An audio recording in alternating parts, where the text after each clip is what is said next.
Hello everyone, I welcome you all to this live session by Great Learning. So it's a Monday, it's a fresh day again, and we've got a lot of things for us to do in this week. And we thought, why not start off this wonderful week with a session on Python and machine learning. So Python is the most in-demand language right now for a lot of things, and machine learning is, as you all know, is disrupting the tech side of the world. And when you combine the advantage of Python for machine learning, that is just absolutely amazing. And today we will be looking at some of the most widely used Python libraries for this domain called as machine learning. Now, before I start off, just give me a quick confirmation if you guys can hear me and also if you can see my screen. Just give me a quick confirmation in the chat and I will start off in a while. So I see that there's a watching of 45. I would need a quick confirmation from all of you folks. And in the meanwhile, what I'll do is I tell you guys about this really amazing initiative by Great Learning called as Great Learning Academy. So as you see over here, we've got all of these courses with respect to data science, machine learning, artificial intelligence, big data, and a lot more. And when you complete any of this course, you will get a course completion certificate from Great Learning, which you can go ahead and add onto your resume or onto your LinkedIn page, which will be a huge value add to you guys. And the best part is all of these courses have been created by industry professionals, industry experts, and we can assure you that your learning would be amazing. Now you'll be able to find the link of this in the chat. So someone from my team would be putting up the link. And let's just say if you do not have a computer with you or a laptop with you, but you still want to learn. So we also have the Great Learning app. So if you download the Great Learning app, you'll be able to find all of these courses on the app as well, and you can learn through that app too. And again, you'll be able to find the link of Great Learning app in the chat window. So again, someone from my team would be putting up the link over here. So now that we've got all of the formalities done, we can get started with the session. And also I see that there's a watching of 72 and we've got only 19 likes. Well, why don't all of you folks go ahead and hit the like button and let's get as many likes as the watching, right? So let's quickly get to 72 likes in the next 5 minutes. That would be amazing. And to all of the folks who are new to our channel and haven't yet subscribed, please do subscribe to our channel and also hit the bell icon. So whenever we are coming up with new tutorials or new live sessions, you'll be immediately notified if you click the bell icon. So do subscribe and also do hit the bell icon so for the latest updates from Great Learning. Right. Now we will be starting off with this amazing session. So let me just open up my presentation over here. Let me go to the full screen mode and we will be looking at three important libraries for today's session. So we will have Numpy, we will have Pandas, and we will have Matplotlib. So Numpy is normally used for any of your numerical computation. Pandas is used for data manipulation or data wrangling. And if you want to create beautiful plots, then we have a library called as Matplotlib. So these are the three core libraries which are important for machine learning, and we'll be getting started with these. And let me just quickly head on to chat and see if there are any quick suggestions or any doubts. And if you have attended my earlier sessions, you would know that I want my sessions to be extremely interactive. So if you have any questions, any doubts, put them up in the chat and I will take them up whenever possible. So Vinay Kumar is asking a question, do we need data structures in C and C++ for machine learning and AI? I've read your question, Vinay Kumar, and please don't spam because others wouldn't be able to put forward their questions. Please maintain the decorum of the chat. I have read your question and I'll be answering that. So when you say data structures and algorithms, now DS and algo is important in whatever tech role you are going for. But if it's an SDE role, if it's a software development engineer role, that is when you need in-depth knowledge of DS and algo. But if it's, let's say, a core ML role or an AI role, there you would need knowledge of a lot of math and a lot of the concepts of machine learning. So when I say a lot of math, you would need to know statistics, you would need to know linear algebra, you would need to know matrix algebra. So these are some things which are very, very important. So if you want to get into the field of artificial intelligence or machine learning, I'd recommend you to focus on the math and statistics part rather than on DS and algo. A bit of a bit of knowledge of, let's say, the basic data structures such as linked list, stack and queue would be enough, and a bit of knowledge about searching sorting algorithms such as linear search and binary search would be enough. But your core focus would be on the statistics and math side of things. So I hope that answers your question. Jasmeet Kaur is asking, maths need? Yes. If it's machine learning, then yes. Normally, most of the data science enthusiasts or ML enthusiasts, they have this misconception that math is not required for a ML role, and that is very, very, very wrong. Right? Let me make it absolutely clear. If you are not good at math, then you cannot be a good data scientist or a good machine learning engineer. Right? Let it be, firmly embedded in your brain so that you start focusing on the math side of things as well. So now what we'll do is I'll keep checking your questions as and when I get time. So today's session is focused on the libraries for Python. So I'll quickly cover some basic concepts in NumPy and then I'll head on to the chat. So let me start off with this session. So we've got three libraries: NumPy, Matplotlib, and Pandas. And the first library which we'll be focusing on is this amazing library called as NumPy. And if you want to do any sort of numerical computing, scientific computing, then NumPy is your go-to library. So what exactly is this NumPy library? This would provide you arrays. And what is an array? Well, array provides you a space, a storage space. If you want to store data in continuous memory spaces, then NumPy provides you something called as arrays. It provides you single dimensional arrays as well as multi-dimensional arrays. So imagine this, if you want to store data in a multi-dimensional space, how can you do that? Well, NumPy array is your answer. And to give you guys an example, the perfect example would be of image processing. So whenever we talk about an image, now what exactly is an image? It is made of pixels, isn't it? So when you say the size of an image is 36 cross 36, what do you mean by that? There are 36 cross 36 pixels in the image or cells in the image, and let's say if the image is black and white or it's a grayscale image, then each cell or each pixel would have a value between 0 and 255. Right? If we take the same 36 cross 36 image, and if you are supposed to store this image somewhere, what you are going to do is you are going to take each cell. So let's say if it's the cell which is present at row number 0, column number 0, then it will have a value between 0 to 255.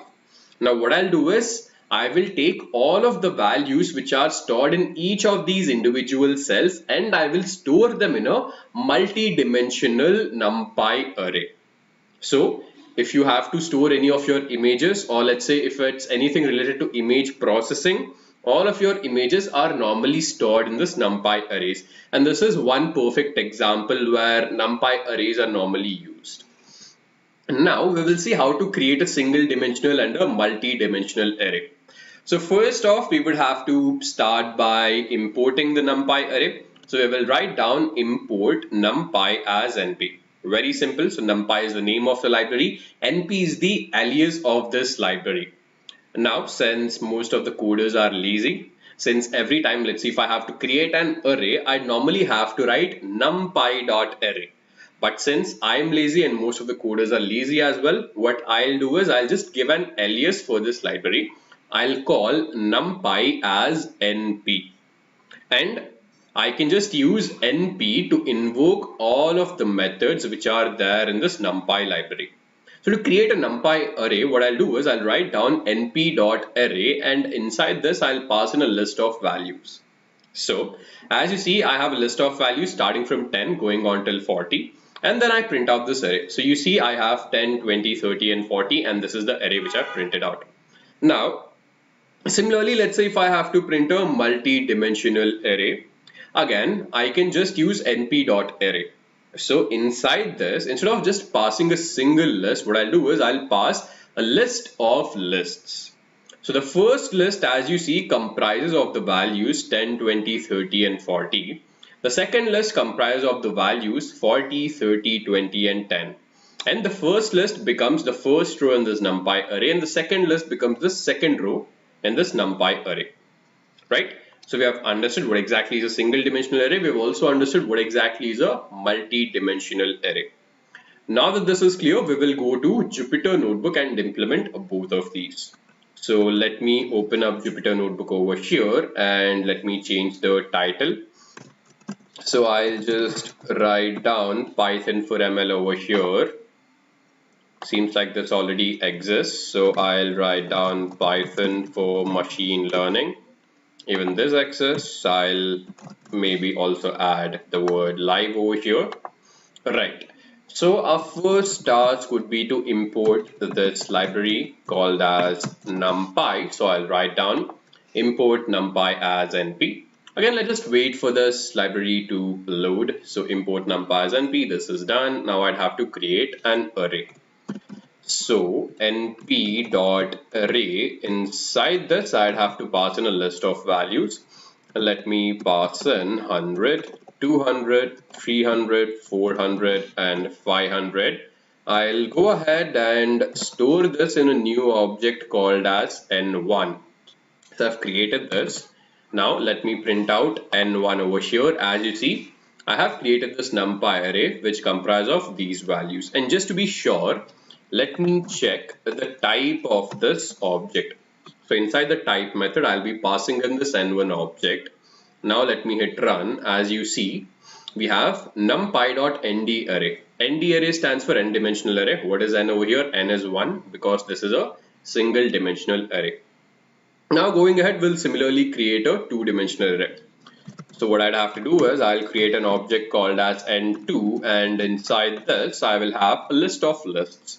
So I'll create the outer list over here, and I will have two inner lists. Let's say in the first list I just have values 5, 4, 5, 4 and 5. In the second list I have these values. I have 5 ones, and I hit on run. Now let me print out n2 over here. Let me actually run this. np.array. Okay, so this is in the form of a, let me cut this again. Let me paste it over here. Now if I run n2, so you would see that we have got this numpy array. So the first list, the values which are there in the first list, we have them in the first row. Similarly, the values which are there in the second list, we have them in the second row. So I hope till now everything is clear. Again, let's just check the type of this. Type of n2, I will hit on run, and you would see that this is numpy.nd array again. And what is the value of n this time? So the value of n would be equal to 2 because this is a two-dimensional array. So we have understood how to create a two-dimensional array and a single-dimensional array. Now we will learn something important about this. So we have learned how to create, but how to actually initialize a numpy array with certain values. So we can either initialize a numpy array with only zeros, or only with one particular value, or with a sequence of values. We can do all of these things, and we will be looking at some of the important methods which would help us to initialize an array. So first we will start off with this method called as zeros. So if I have a numpy array, and if I want all of the values to be equal to zeros, well, we have a very intuitive method called as zeros. Very simple. So again, what I'll do is I'll write down np.zeros, right? np.zeros. Inside this, the only thing that you'd have to do is you'd have to pass in the dimensions of the numpy array. And dimensions you'll normally pass in another brace. So inside this method, I will have the parenthesis, and inside parenthesis, I'll give in the dimensions of this numpy array. So here, as you see, I have set the dimensions to be equal to 1, 2, which would mean that I would have to create a numpy array of dimension 1 cross 2, which would have only zeros present in it. And as you see in the result, this is a numpy array which only has zeros in it. Similarly, let's say if I have to create a numpy array of 5 cross 5, which means it would have 5 rows and 5 columns. So I just have to write np.zeros, and inside that I will pass in 5, 5. And as you see, I have a 5 cross 5 numpy array over here, which has only zeros. So now we will go ahead to Jupyter Notebook and implement this right now. I'll just add a comment. I'll write down numpy zeros and I'll hit on run. So let's say I create another object called as n3, and here np.zeros. I'd want to create a numpy array of dimensions 3, 3. So I'll just write down 3, 3 over here, and let me hit on run. And when I print out n3, you would see that I have a numpy array over here of dimension 3, 3, where all of the values are equal to zeros. Now we have a similar method which would help us to initialize a numpy array with the same number. So here I have this method called as full. So I'll write np.full, and this method would take in two parameters. The first parameter is the dimension of the numpy array. The second parameter is the value by which I'd want to fill this up with.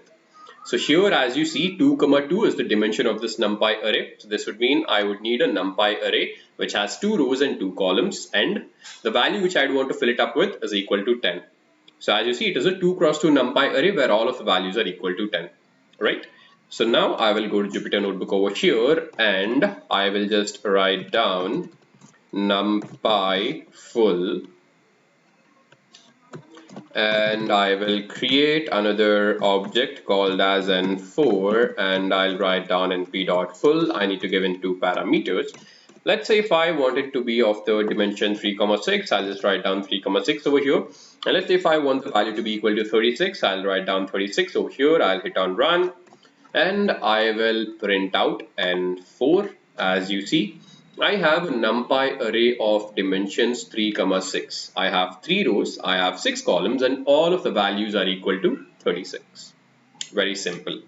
So I hope everyone is clear till now. What I'll do is I'll quickly head on to the chat and see if there are any more questions.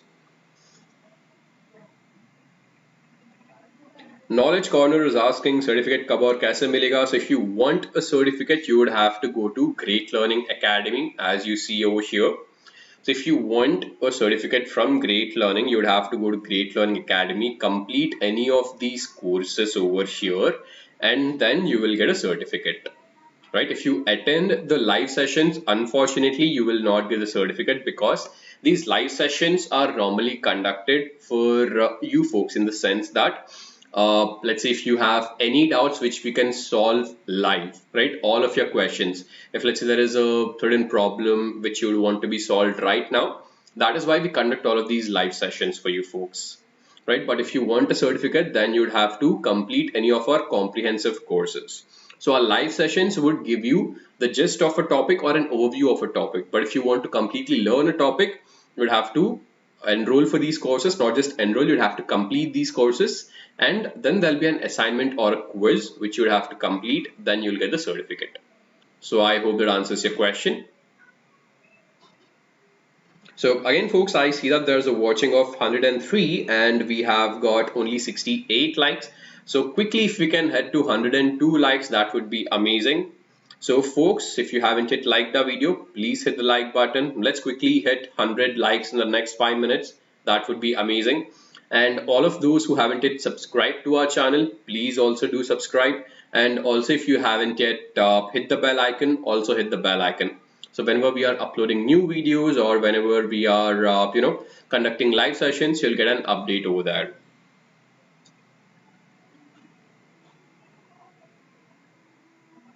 Gaurav Pandey is asking, please suggest some projects related to Panda, Numpy, Matplotlib, Numpy. Please tell me that if any projects related to this is available in Great Learning. Yes, so as I've been telling you, if you need projects, we have got all of these courses over here, and all of these courses have projects in them, right? So if you enroll for any of these courses on data science or ML or AI, once you complete these courses, there will be an assignment or a project associated with it.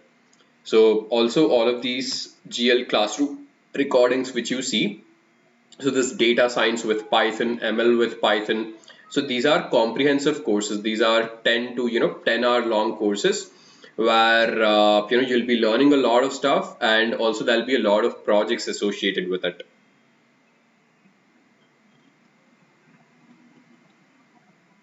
EduWorld Phobia is asking how much ML important? Well, machine learning is the present as well as the future. So I'll just give you certain applications of machine learning. If you have heard of Google self-driving car, what is it? That is an application of machine learning. So under machine learning, you have this subdomain called as reinforcement learning. So your Google self-driving car is an application of machine learning. Similarly, if you have a smartphone, whatever smartphone it is, so let's say if you have an iPhone, then iPhone has this assistant called as Siri. What is Siri? Siri again is an application of machine learning. So there's a domain under machine learning which is called as NLP, which is natural language processing. So natural language processing is used to create a chatbot or a voice assistant. Then again, let's say if you have examples such as image tagging on Facebook, right? So this is an example which again would be an application of machine learning, and this would be a subfield called as computer vision. So there are a lot of examples of ML in your everyday life that you can see. So I hope it answers your question again. शुभ यादव बोल रहे हैं binary tree का turbo पे सी programming कर दीजिए। तो शुभ, हमने आपका सजेशन नोट कर लिया है, एंड हम जो है अपने टीम मेंबर्स को ये नोटिफाई करेंगे, और जिनका भी एक्सपर्टीज होगा वो लोग जो है ये जरूर करेंगे।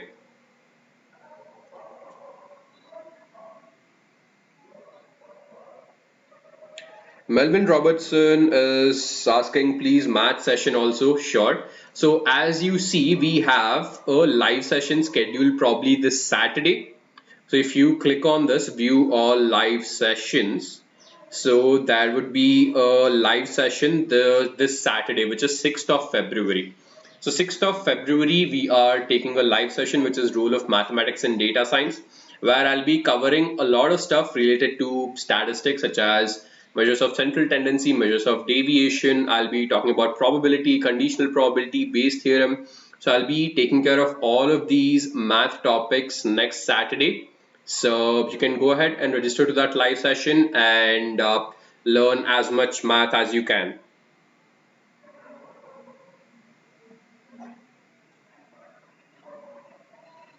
So I'm just going through some of your questions over here.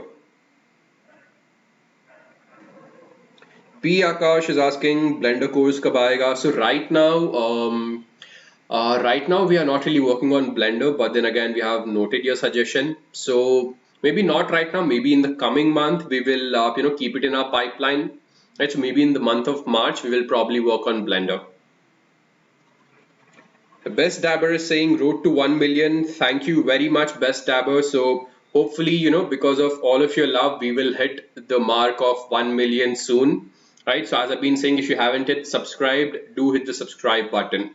Right, so we do all of these live sessions for free. We do it for you. We upload a lot of courses for you folks because we want to ensure that you get the best learning experience. And if you want to show us your love, you can just hit on the subscribe button and hit on the bell icon. That is more than enough for us.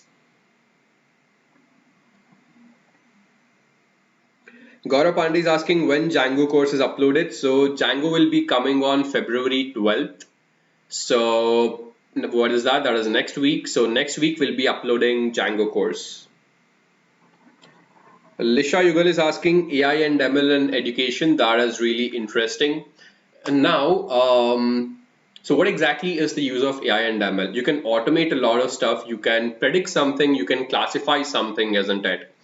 Now, when you talk about the role of AI and ML in education, I'll just give you certain examples. So, let's just say if you want to actually choose a career, right? So this is something which, let's say if you're a student in your 10th class or maybe in your 12th grade, right? Let's say you're a high school student and you're not really sure which field to opt for.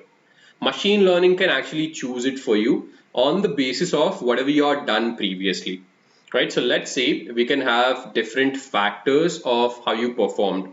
Maybe it could be academics, it could be extracurriculars, it could be a lot of things, right? So let's say if we take up different streams of arts, we take up we take up different subjects of arts, we take up different subjects of science, we take up different subjects of commerce, and what we do is we there'll be a metric assigned to each of these subjects, and on the basis of these metrics you'll be given a stream, right? A stream will be predicted by the ML model, telling you that this will be the perfect stream for you. So this is something which can be done. And what other applications do you have? So let's say if you want to automate something. Now, I believe if you're in a college, you would have this attendance system. Maybe you have a biometric, right? So we can actually automate the biometric system. So this would be a combination of IoT and ML. So I believe this Saturday I had taken a session on IoT. So let's say instead of the biometric, we could have certain sensors, and we could have a webcam, which would, let's say, as soon as you enter the classroom, it would scan you properly and it would immediately mark you as present. So this is something which can be implemented in the field of education. Not just education, this could be implemented in corporates as well. So there are a lot of applications of ML in a lot of diverse fields.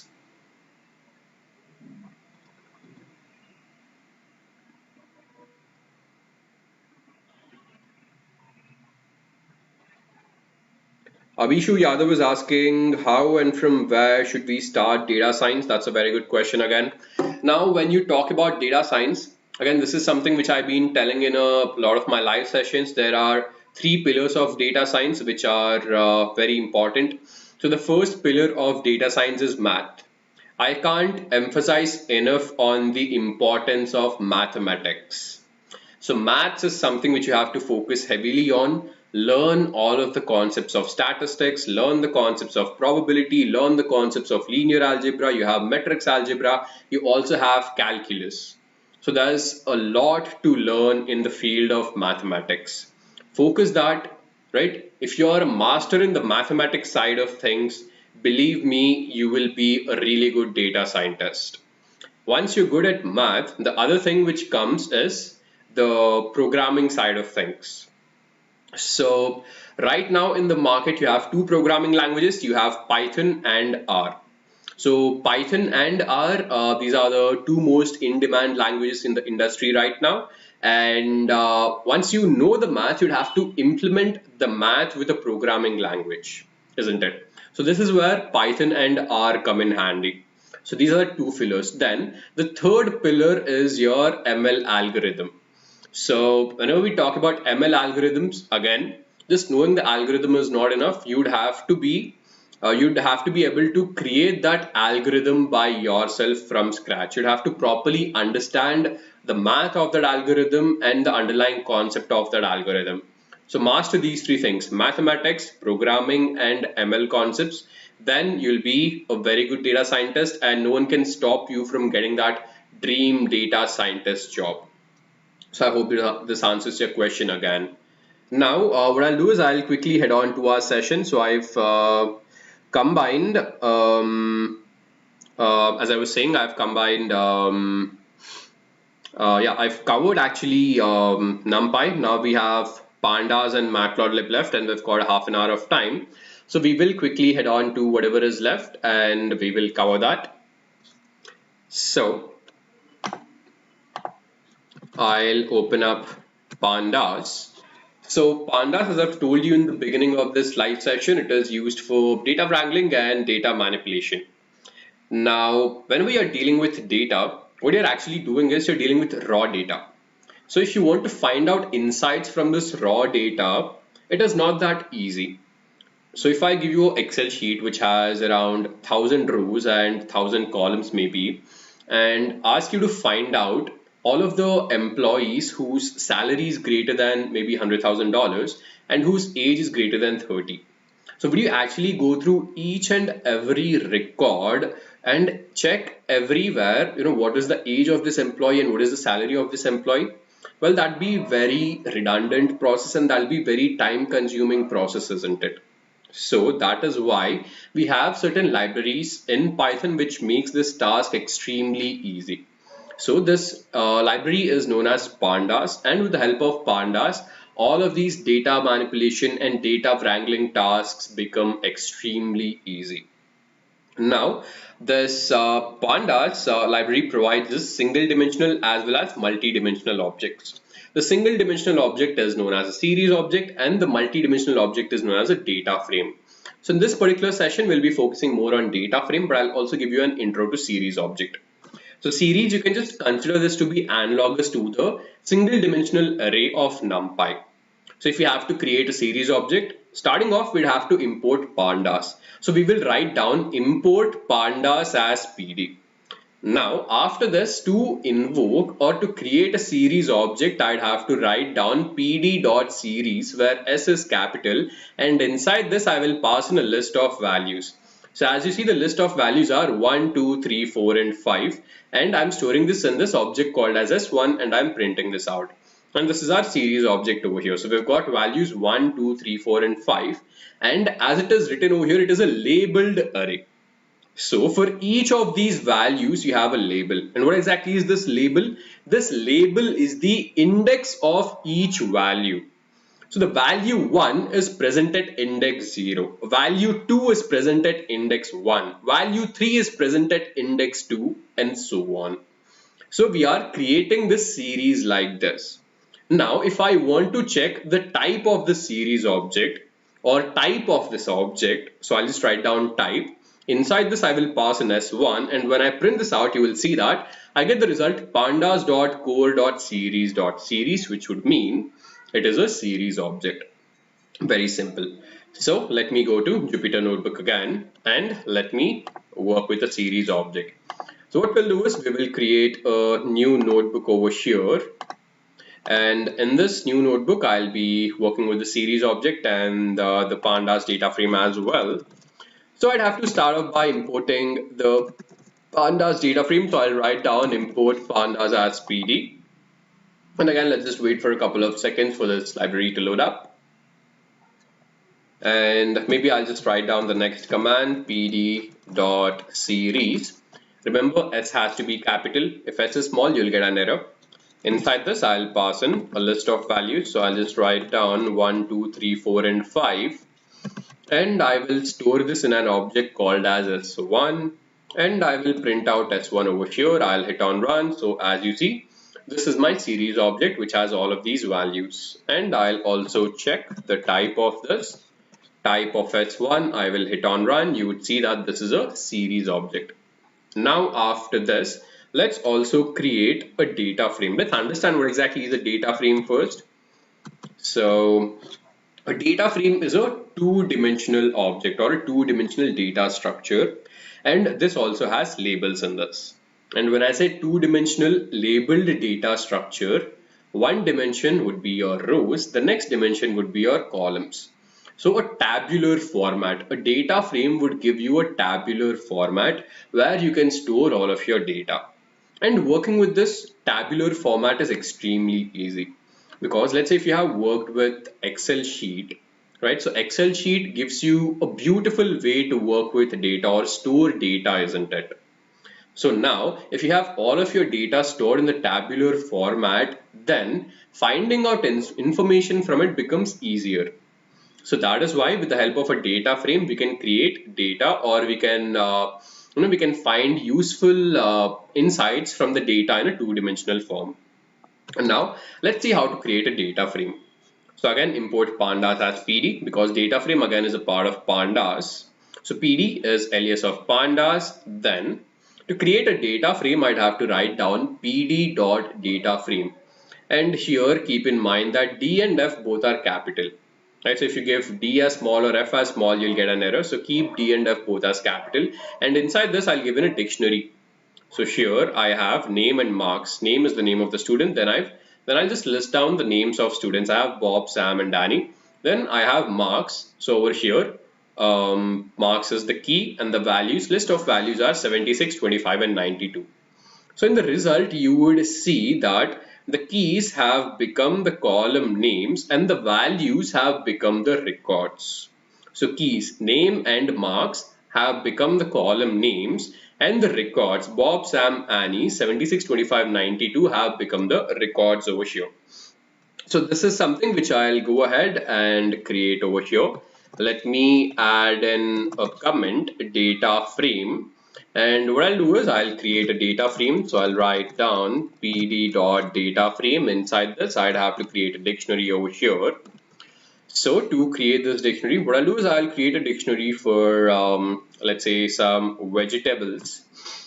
So I'll just write the key as vegetable. Then I'll pass in a list of values for this. So let's say first I have a potato, and then I have an onion, then I have a cucumber, right? So I've got my vegetable set over here. Then I'll add another key and I'll just call it maybe cost, and I'll give in the list of values over here. So let's say cost of potato is 67, cost of onion is 100, cost of cucumber is, let's say, 34.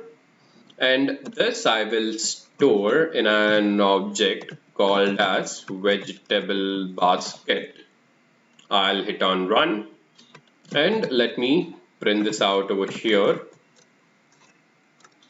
So I will have vegetable basket. Let me hit on run again.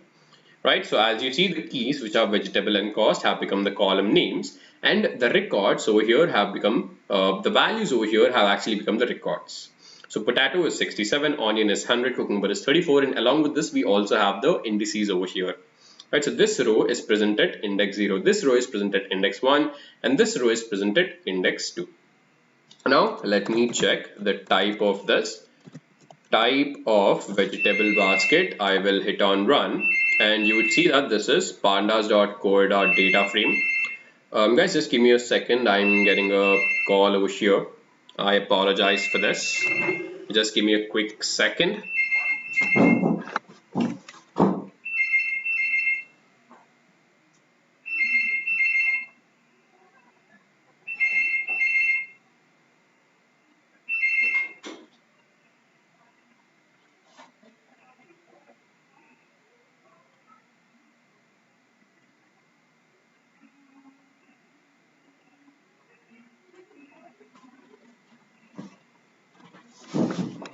Right, I apologize for that. I just had to pick it up.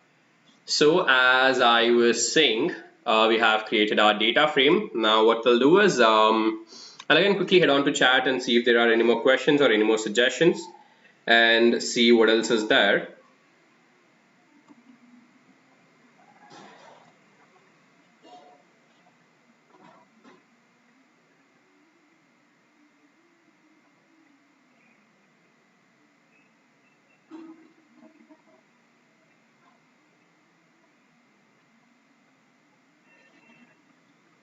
So I'm just going through your chat over here.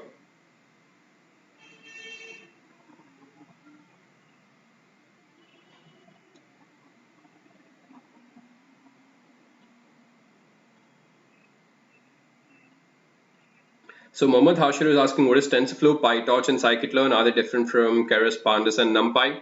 That's a really good question, Mohammed. So when you talk about TensorFlow, PyTorch, and Scikit-learn, so let's actually talk about TensorFlow and PyTorch. So TensorFlow and PyTorch are deep learning frameworks.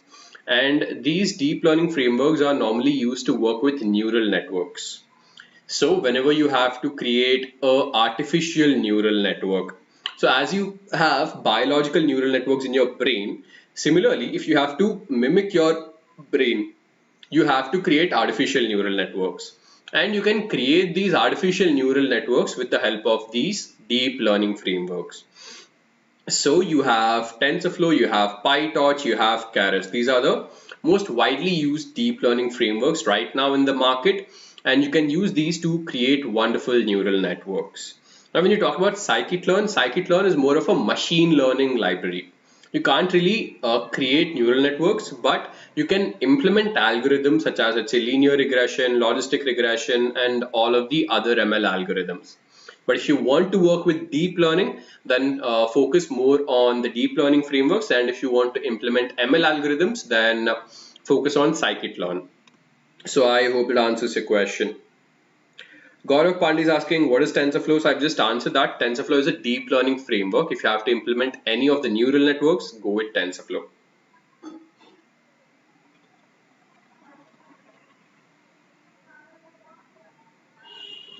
Chetan Pai is asking, are records synonymous with rows or values in Python? Yes. So record is just a synonym of row, right? So you can either call this a record or a row. But when you say a cell or a value would represent only this, right? So only one particular cell would be a value. But if you take this entire thing, this would be a row.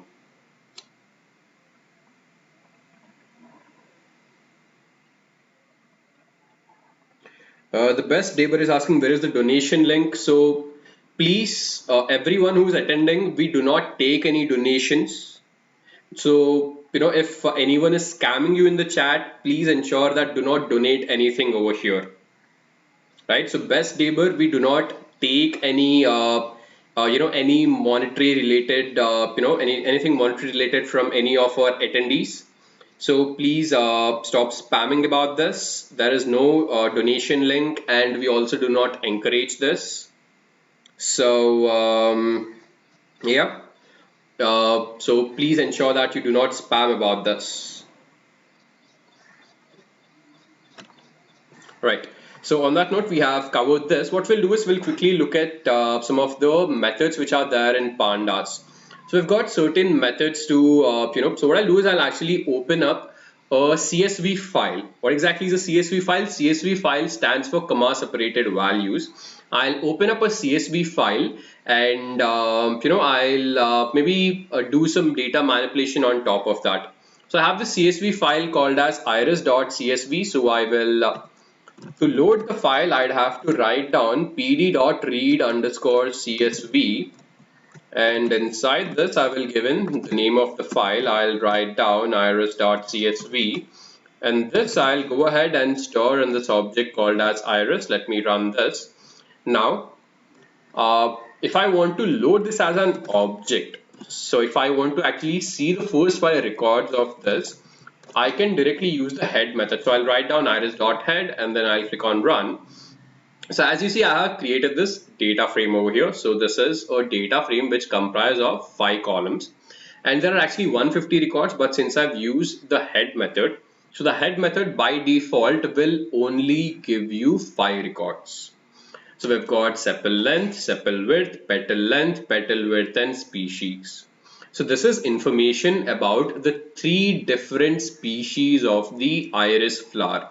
So we've got the setosa species, versicolor species, and the virginica species. Now let's do some data manipulation or data wrangling. So let's say from this data frame, if I want to extract only those records where, let's say, the sepal width is less than 3. Right, from this entire data frame, I want only those records where sepal width is less than 3. This is how I can do it. I will first give in the name of the data frame. Inside this, I will give in the name of the column, which would be sepal width, and I will give in the condition. So iris sepal width is less than 3. Then I'll just hit on run. So when I just hit on run, you will see that there are a bunch of false and true values. So if you have a false value, this would mean that this condition is not satisfied. If you have a true value, this would mean that the condition is satisfied. So here at row number or index number 146. So index number 146, you would see that this condition is satisfied, which is sepal width is less than 3. So now that I have this bunch of true and false values, what I'll do is I'll create a new data frame called as iris. I'll cut this entire thing and I'll paste it over here. Now when I hit on run, you would see that in this column, sepal width column, I have got only those records where the value of sepal width is less than 3. Right? So all of these values which I see, all of these values are less than 3. And let me go ahead and store this in a new object called as, let's say, iris sepal width. I'll hit on run again. Now let me check the shape of this. So iris sepal width dot shape. So I have a method called as shape. I'm invoking the same method over here, and I have the result 57,5, which would mean that out of the 150 records, 57 of the records have their sepal width value less than 3. Right? Let me add in another cell over here. So this will be iris sepal width dot head. So you see that all of the values are less than 3. So this is the original data frame. Original data frame had 150 records. So from the original data frame, we have created a sub data frame which has 57 records where all of the values in sepal width are less than 3. Right, so this is simple data manipulation which we have done over here.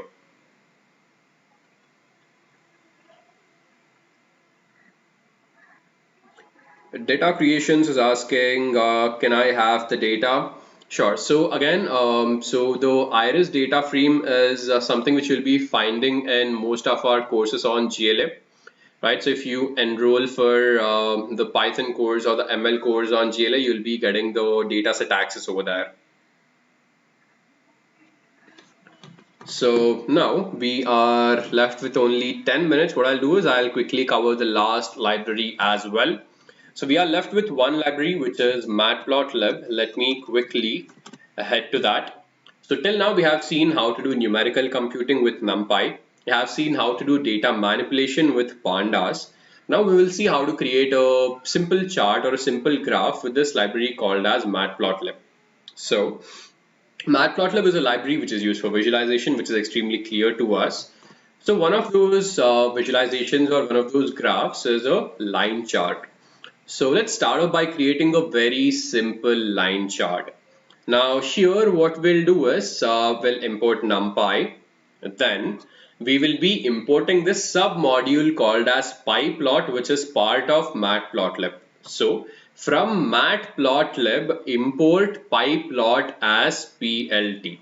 Right? So matplotlib is the name of our library. Pyplot is a sub module. So from matplotlib, we are importing this sub-module called as pyplot, and I'm giving this an alias of plt. Now that this is done, I would have to create data. So to create the data, I'm using this np.arange method. With the help of arange method, I can create a numpy array where the values are within a specific range. So here what I do is I given the values 1, 11. So when I type in np.arange 1, 11, I'll get values starting from 1 going on till 10. So in the arange method, you'd have to understand that 1 is the starting value, 11 is the final value, and your initial value is inclusive, your final value is exclusive. So when I say exclusive, when you have 1, 11, you have values only going on till 10, since 11 is exclusive. Right, so this is how I have created this array x, and I have the value starting from 1 going on till 10. Similarly, I'll create y, and what is y? Y is just 2 times of x. So here I'll write down 2 into x, and every value becomes a multiple of it, or twice the multiple of it. So 1 becomes 2, 2 becomes 4, 3 becomes 6, and so on. And I will go ahead and make a simple line plot. Here I'll have plt.plot. Inside this, I will pass in x and y. So the values of x go onto the x-axis, the values of y go onto the y-axis. And as you see, we have a linear line over here. So as the values of x increase, the values of y also increase over here. So this is something which can be done in Jupyter Notebook. And again, I will create a new notebook over here. And our task is to import all of the required libraries. So first I'd have to import NumPy. So I'll write down import NumPy as NP. Then I would also need matplotlib. So I'll write down from matplotlib import pyplot as plt. So these are the two libraries which I'd be needing. Now let me create the data with the help of the NumPy library. So x is equal to np.arange. So let's say if I want values starting from 100 going on till 200. So I'll give 100 201. So 201 is exclusive. That is why I'll have values starting from 100 going on till 200. I'll hit run and I'll print out x. So as you see, I have 100 to 200. Now I will have y, which would be equal to twice of x, and I'll also print out y over here. So in y I have the value starting from 200 going on till 400. Now to create a line plot, I just have to write down plt.plot. Inside this I will pass in x and y. Then I would just have to write down plt.show and let me hit on run over here. So as you see, on the x-axis we have values starting from 100 going on till 200. On the y-axis we have values starting from 200 going on till 400. This is a simple line plot. Now let's say if I want to change the color of this line. So inside this I can just add a new parameter called as color, and I'll assign it the value of R, which would stand for red. So as you see, I've changed the line of the color of the line from blue to red. Now after this I can also go ahead and add the X label, the Y label and the title to this. So I'll just have plt.xlabel. Inside this I will write down x-axis. Similarly I will have a Y label and I'll write down y-axis over here. And finally I'll set the title plt.title. And let me write it to be first line plot run. And as you see, I have added the x-axis, the y-axis and the title to this beautiful line plot. So this is how we can work with this matplotlib library. So now that this is clear, what we'll do is again I'll quickly head on to the chat and see if there are any more questions. Praveen is asking, please clarify the difference between matplotlib and Tableau. I'm confused a lot. Okay, sure. So matplotlib is only a library which is present in Python, while Tableau is entirely a tool in itself, right? A Tableau is a business intelligence tool which is specifically used for data visualization or creating dashboards. So if your entire purpose is to create visualization or to create dashboards, then a BI tool would be your go-to option. And the best BI tool right now in the market is Tableau.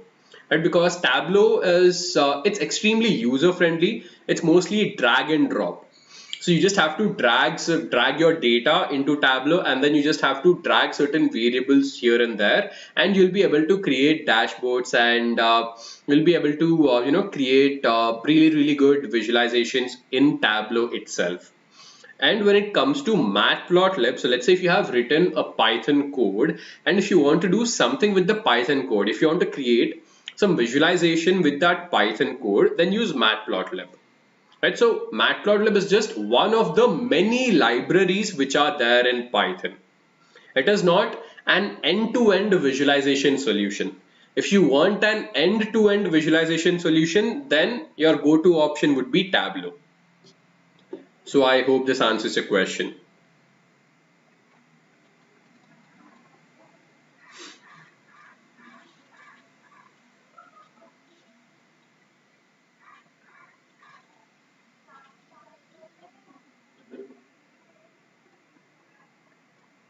Dr. Banod Seetharamalu is asking what is the standard flow of ML? So when you talk about the standard flow, we have so we either call this the ML life cycle or basically the ML data flow. So your first step in any ML process is data acquisition. So where you have to acquire the data. Now when I say acquire the data, so you have a lot of sources. You have data coming from, let's say, social media. You have data coming from your log files. You have data coming from maybe simple Excel files.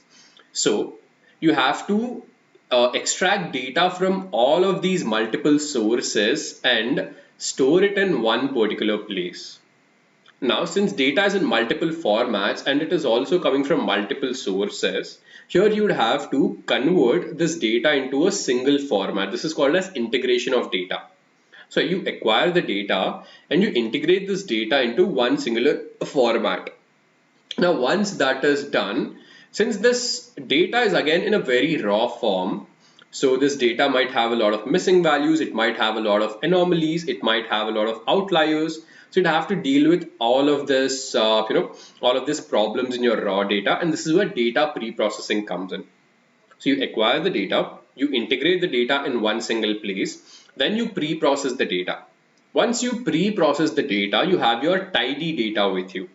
And once you have your tidy data, this is when you will use a lot of math to understand the data, understand the underlying structure of the data. Once you do that, this is when you'll go ahead and build your ML models depending on the problem statement. So if it's, let's say, the problem statement is related to classification, you will use algorithms such as decision tree, random forest, and so on. Similarly, let's say if it's a regression problem, you will probably use linear regression or a random forest again. And let's say if it's a clustering problem, you will use k-means or hierarchical clustering or any of the other unsupervised learning algorithms.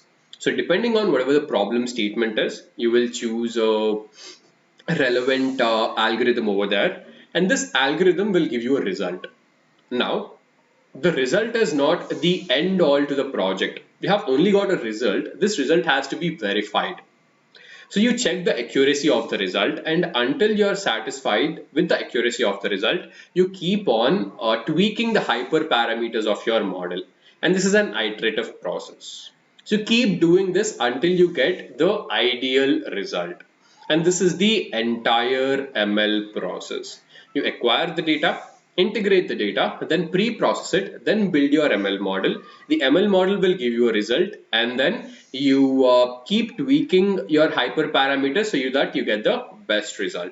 And finally, whatever result you have, you either use something like Matplotlib or something like Tableau to create a dashboard and present it to your client. So I hope that answers your question. So folks, this would be it from my side for today. I hope I've covered decent enough topics with respect to Numpy, Pandas, and Matplotlib, and thank you very much for attending this.